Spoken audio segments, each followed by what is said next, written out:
So one of the things that I've been doing is, or as you saw in that time lapse, I've now built this this base plate up.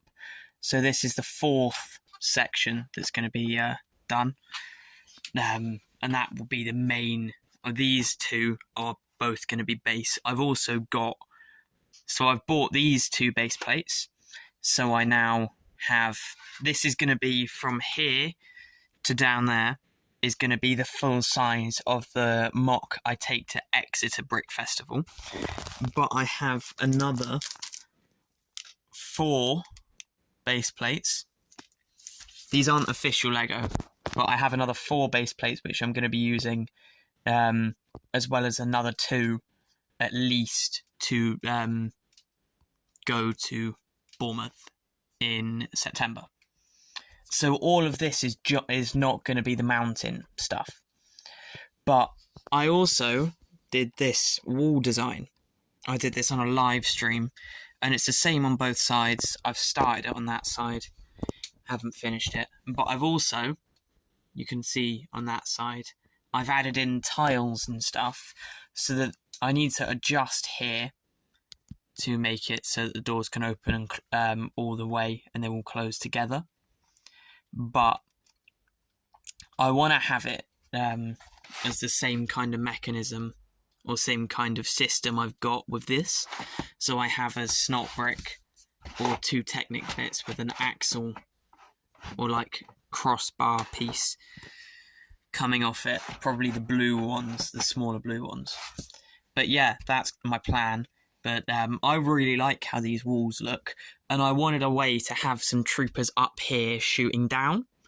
Because at first I was going to angle and slope this up to a point up here, and it would be a bit taller, and it would slope up a bit.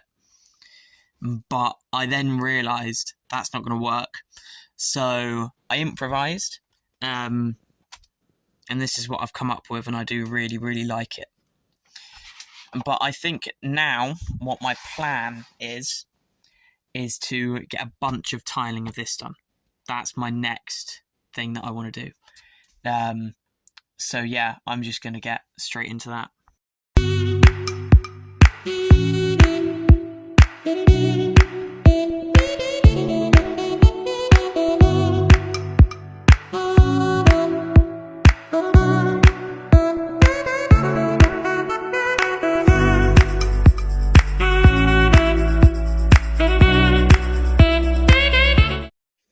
So, one of the things that I've been working on is I have been planning on the main buildings that are going to be in this base, as there are going to be 2 on either side, one on this side and one on the other side, one this side, that need to have curved corners.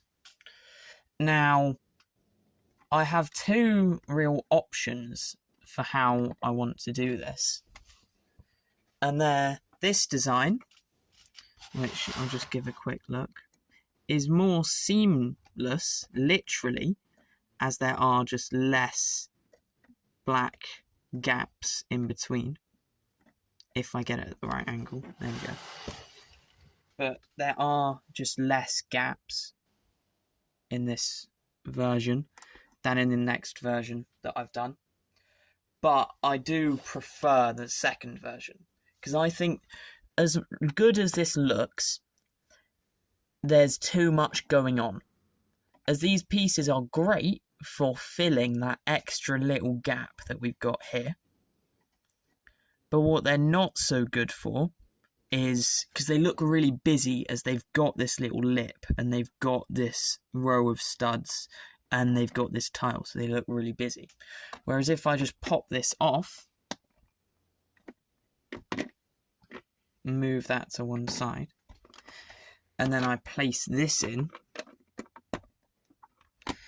I don't know why, but I really like how that looks.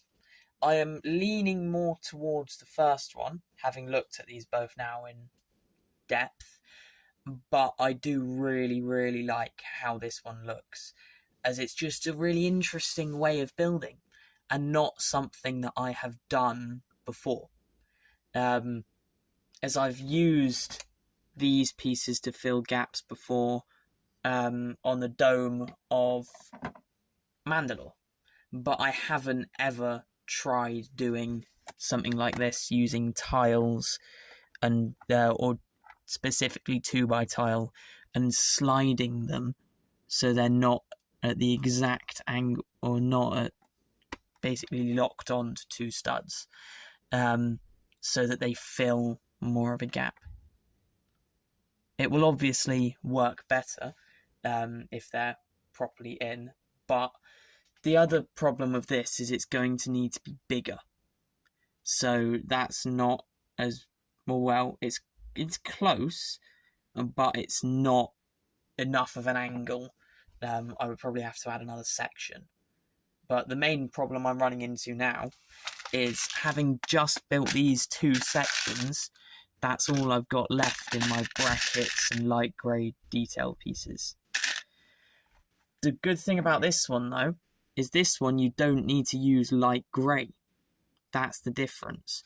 So I'm probably going to go to this just because buying other ones is just going to be cheaper and better for this mock. But yeah, I am again just going to now hopefully build up this back section here's area. And yeah, because this is the side that I want to do first so I can actually see how it looks. So I'm just going to do that and I will be back in a sec. So the last thing we're going to get done this episode is all of this tiling here. So we've now got all of this section finalised in tiling. So, and I've kept roughly the same amount of plate to tile ratio here as I have over here. So it's now all very similar with how much plate and tile the ratio is, which I really like. Something I also am going to go and do is remove from the original section, like here you can see a jumper plate, and I want to go in and remove all jumper plates. But that is going to do it for this episode. Pretty short ending, but we've got a lot of good, like really good progress done this week, and I'm so happy. So yeah, I'm going to call it there. Thank you so much for watching, and I will catch you guys in the next one. See ya!